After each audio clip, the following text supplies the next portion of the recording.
महामोहिनी वशीकरण का जो सिद्धांत है ये आया कैसे, ये बना कैसे, लोग कैसे इस पे काम करते हैं, कैसे अच्छे प्रभाव होते हैं, कैसे बुरे प्रभाव होते हैं, तो एक बार आप बताएंगे थोड़ा सा। बिल्कुल।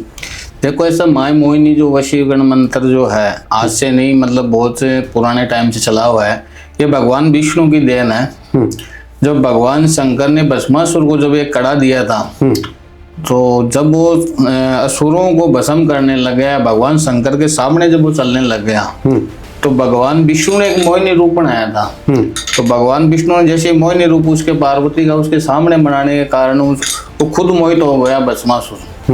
मोहित होने के बाद में जैसे ही उसने नाचना या जैसे ही उसने शुरू करने के बाद में ऐसे मोहित हो गए जैसे उसने अपने सर के ऊपर हाथ रखा, रखते खुद वो भस्म हो गया। तो मोहिनी जो वशीकरण मंत्र है भगवान विष्णु की देन है, और उसी टाइम से मोहिनी वशीकरण चला हुआ है।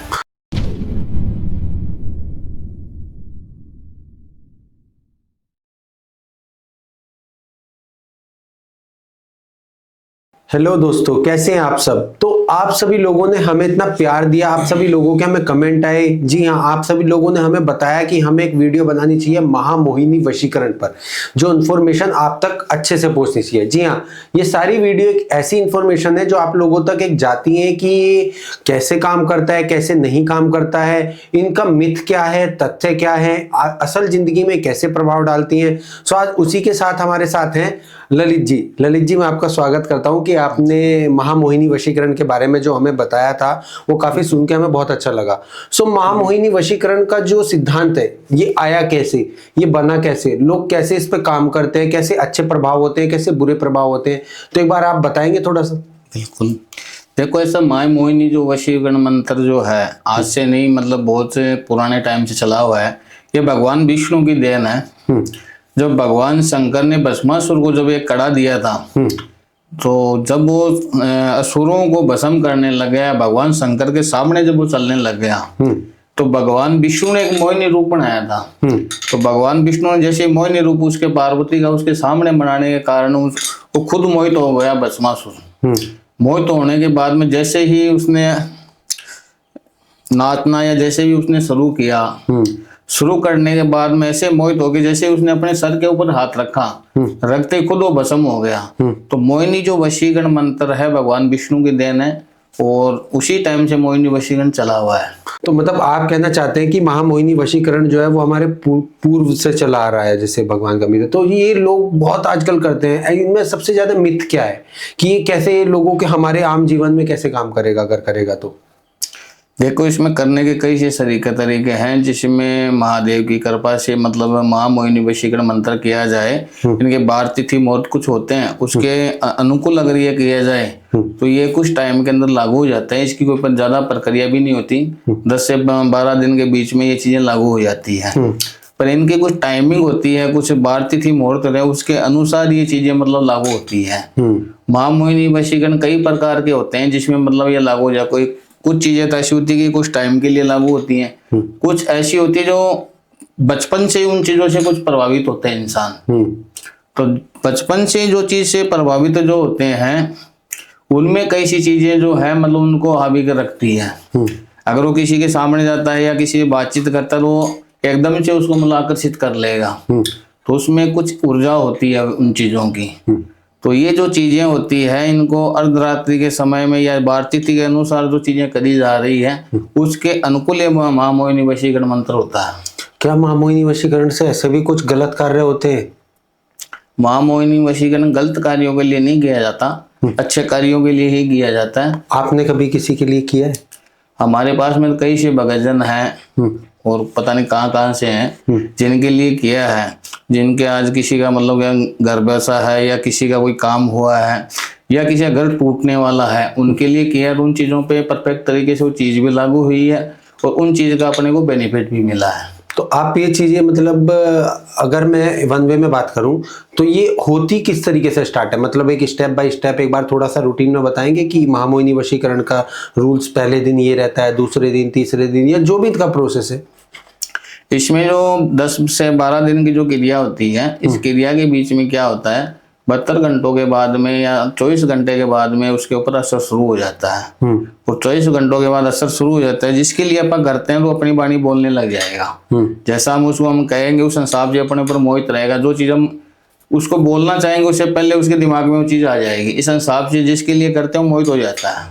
मतलब अगर सामने वाले का अट्रैक्शन अपनी तरफ करना हो तो ये तो मतलब ऐसा हो गया जैसे कोई भी बंदा मुझसे बात नहीं कर रहा तो महामोहिनी वशीकरण से सिद्धि हो सके। इसमें कुछ अटैचमेंट जरूरी होती है, जैसे कि पति पत्नी के लिए करना है या किसी माँ बाप अपनी बेटी के लिए करवा रहा है या किसी का घर परिवार उजड़ता हो या कई सालों से किसी की रिलेशनशिप है उसके बीच में कोई दिक्कत आ रही है, उनके लिए अगर मतलब किया जाए। अटैचमेंट अगर अपने एक दूसरे के अगर है फिर इस चीज का करने का फायदा, तभी इन चीजों का फायदा मिलता है। अगर वैसे ही अगर किसी के लिए अगर कर दिया जाए तो ये अपने को नुकसान भी पहुंचा सकता है। किस प्रकार की हानि हो सकती है? किसी भी प्रकार की हानि पहुंचा सकता है ये अपने को, जैसे मतलब कोई एक्सीडेंट करवा देना या अपनी पागलपन करवा देना या किसी को पागल बना देना या बीमार एकदम से कर देना, किसी भी तरीके का मतलब इसमें कुछ ना कुछ नुकसान तो होएगा। बट आज के टाइम में जैसे महामोहिनी वशीकरण बाहर मतलब बहुत सी चीजें हम रिसर्च में देखते हैं अपने इंस्टाग्राम यूट्यूब पे, हर कोई कहता है हो जाएगा हो जाएगा हो जाएगा। क्या इसकी विद्या लेना इतना ही आसान है? देखो विद्या लेना आसान नहीं है, विद्या तो गुरु के सानिध्य में मिलती है और गुरु का प्यारा जो होता है अगर उसने ले रखी है तो तंत्र साधना के अंदर कई सी विद्याएं हैं जिसमें माई का भी सहारा लेना पड़ता है, महादेव का भी लेना पड़ता है, उनके अकॉर्डिंग ये विद्या चलती है और सही काम के लिए इन विद्याओं को यूज किया जाता है। अगर कोई इन विद्याओं को अगर स्वार्थ के लिए अगर कोई यूज करता है तो वो बहुत ज्यादा मतलब नुकसानदायक में जा सकता है। तो आपके गुरु हमारे गुरु शंभुनाथ जी है, तारापीठ से हैं, बंगाल से, और गुरु माता भी है और हमारे राजस्थान से भी जो गुरु जी हैं वो भी हमारे गुरु जी हैं। तो आपको एक गुरु का ज्ञान का मतलब क्या है कि हम तो बचपन से ही मतलब संतों में रहे हैं, वो कोई बात नहीं है। सो मतलब अगर जैसे आपके गुरु ज्ञान देते हैं या कोई ज्ञान लेना चाहते हैं तो कितने मतलब साल लगते हैं कि एक अच्छे अघोरी या तांत्रिक बनने के लिए या इन चीजों को करने के लिए? देखो गुरु को पाने के लिए पहली बात तो भगवान की अपार कृपा होती है और भाग्य के अनुसार गुरु जी मिलते हैं। ऐसे तो गुरु कोई भी किसी को मना लेता है, अगर अब्बा भगवान को भी अगर गुरु मान के अगर कोई चीज करते हैं तो भी गुरु है। पर जो असलियत में साधु संत या किसी के पास गुरु ज्ञान लेना है तो उनकी दोनों की एक दिल से अटैचमेंट होगी, तभी वो गुरु मानने के मुताबिक वो चीजें उनको प्राप्त होती है। आपको जिस दिन सबसे पहले अपने गुरु मिले उस दिन आपका अनुभव कैसा था? हमारे को जब गुरुजी मिले तो हमारा तो मतलब बचपन में ही हमारे को तो गुरुजी मिले हुए हैं। मतलब बचपन से हमें आश्रम में रहना या आश्रम के मुताबिक चलना या संतों में रहना, तो बचपन से ही कृपा हमारे ऊपर तो। अच्छा, एक अघोरी या तांत्रिक की डेली रूटीन नियम क्या होते हैं? देखो अघोरी तांत्रिक की डेली रूटीन में ये है कि पहली बात उनका ब्रह्म मुहूर्त में उठना और उनका जागना सोने का कोई मतलब टाइमिंग नहीं होती, वो अपने इच्छा के मुताबिक रहते हैं। ज्यादातर मतलब क्या वो लुप्त रहेंगे, किसी के सामने वो नहीं आएंगे। जो भी उनकी क्रिया विधि है या कोई चीज उनकी है वो गुप्त रहेगी और गुप्त क्रिया के अंदर ही वो रहते हैं। जो उनकी टाइमिंग होती है, जब दुनियादारी का टाइमिंग होती है उससे पहले जिन जो उनको कार्य विधि जो उनकी होती है वो करके अपना काम कर लेते हैं। अच्छा, जैसे अभी हम बातें कर रहे थे इस वाले पे भी, तो मान लो एक तांत्रिक आज के टाइम में फोटोज नहीं दिखाते हैं अपनी, इंस्टाग्राम पे काफी फेक अकाउंट्स हैं, हमने रीच आउट किए और लिख के भेजते हैं कि वशीकरण कर सकते हैं, ये कर सकते हैं, वो कर सकते हैं। लोग काफी, अब मुझे नहीं पता ज्ञानता का शिकार होते हैं या नहीं होते हैं, बट आप एक बार लोगों को अवेयर करें कि एक सच्चा जो तांत्रिक या सच्चा जो अघोरी है वो किन तरीकों से आपको पता चल सकता है लोगों को कि भाई इसके पास नॉलेज है। आप अगर इनसे बात करें, सपोज मैं आपसे बात कर रहा हूँ, मुझे लग रहा है कि आपके पास नॉलेज है, यू नो कि आप बेटर हो या बेस्ट हो, तो वो कैसे जाने? देखो ऐसा है, अगर कोई चीज अगर प्रत्यक्ष है तो उसको प्रमाण करने की जरूरत ही नहीं है। बिल्कुल सही, ठीक है। तो अगर कोई चीज अगर कोई किसी करवा रहा अगर है तो आजकल तो डिजिटल जमाना है, उसके अंदर एक दूसरे बंदे से संपर्क भी हो सकता है, कौन है क्या है, करने वाला सही है या नहीं है। तो ये तो नॉर्मल सी बात, उसमें कोई बात नहीं है। पर कहने के बाद जिससे भी करवाए या जिनका भी आश्रय अगर कोई लेता है तो कम से कम उसका भी मन हो कि हाँ मैं जिसे करवा रहा हूँ तो वहां से मेरे को फायदा मिले। आजकल ज्यादातर क्या है कि लोग पैसों के जरिए या मतलब हमने ये करवा दिया, ये दे दिया, आप ये कर दो, तो कहने का भाव प्रताप क्या है कि परमात्मा का सानिध्य या परमात्मा की कृपा होनी जरूरी है, या परमात्मा का जो अंश है या अपना मन है परमात्मा के आकर्षित हो गया अगर कोई काम करते हैं तो वो चीज लागू होती है। महामोहिनी वशीकरण अगर आपने किया है तो कोई एक एग्जाम्पल या कोई एक छोटा सा किस्सा जो आप बता सकते हो कि आपने लाइफ में महामोहिनी वशीकरण कैसे स्टार्ट किया और लोगों को क्या रिजल्ट मिला उसका। हमारे पास कुछ भक्तजन आए थे जो महाराष्ट्र से जो थे, तो मतलब लड़का लड़की दोनों एक दूसरे से मतलब मिलते जुलते थे, काफी उनको टाइम हो गया था रिलेशनशिप के अंदर। तो अब जब उनके घर में पता लगा या उनसे कोई बातचीत हुई तो घर वाले में न तो लड़की के घर वाले राजी हुए न लड़के के घर वाले राजी हुए। उनका हमारे पास कॉल्स आया कि महाराज जी काफी टाइम से अपनी जान पहचान है, ये समस्या आ रही है तो आप घर वालों को जैसे कैसे करके मनाओ। और हमने ऐसी कोई कोशिश नहीं करी है जिसकी वजह से मतलब घर वालों को मनाया नहीं, पर आज तक घर वाले मतलब मना ही कर रहे हैं। और हम एक दूसरे के बगैर रह नहीं सकते, हमारे को काफी टाइम हो गया एक दूसरे को जानते हुए, हम एक दोनों एक दूसरे के साथ में रह रहे हैं।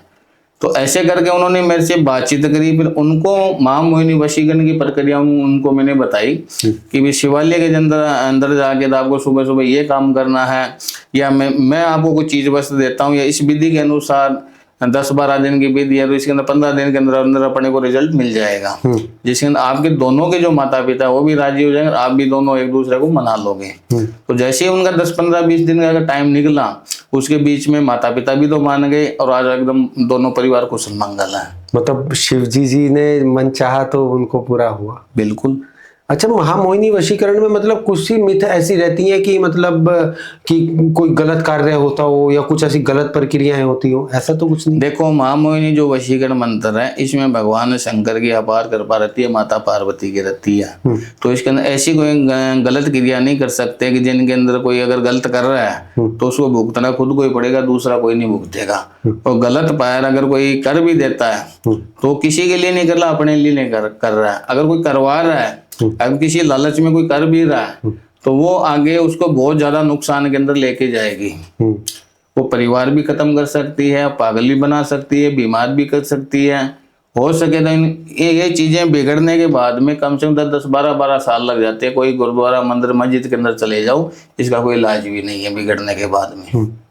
तो ऐसी चीजें भी कई हैं जो हमने देखी हैं। तो मतलब आप ये कहना चाहते हैं कि महामोहिनी वशीकरण एक अच्छी क्रिया है जिसको अच्छे तरीके से किया जाए तो संपन्न है। मतलब अगर लोगों को ये जानना है कि मतलब कुछ से लोग ऐसे हैं कि वो चाहते हैं कि रिलेशनशिप उनका अच्छा चले, तो महामोहिनी वशीकरण से अलग भी कुछ ऐसी चीज है जो उनका रिलेशनशिप को अच्छा कर सकती है। देखो, रिलेशनशिप के अंदर कोई अगर दीवार हो जाती है या कोई तरीके से एक दूसरे के अंदर मनमुटाव अगर हो जाता है तो अपने लिए उसके लिए होता है प्रेम वशीकरण। तो प्रेम वशीकरण मतलब कि राधा कृष्ण भगवान की कृपा से अगर उनकी आराधना के मुताबिक किया जाए तो 10 से 11 दिन की क्रिया होती है। दोनों का प्रेम जो है अटूट रहता है उसके अंदर। जैसे हमने बहुत से लोग देखे जो अघोरी हैं या तांत्रिक हैं, वो लोग बहुत कम है जो अच्छा काम करते हैं, बहुत कम है जो अच्छी नॉलेज रखते हैं।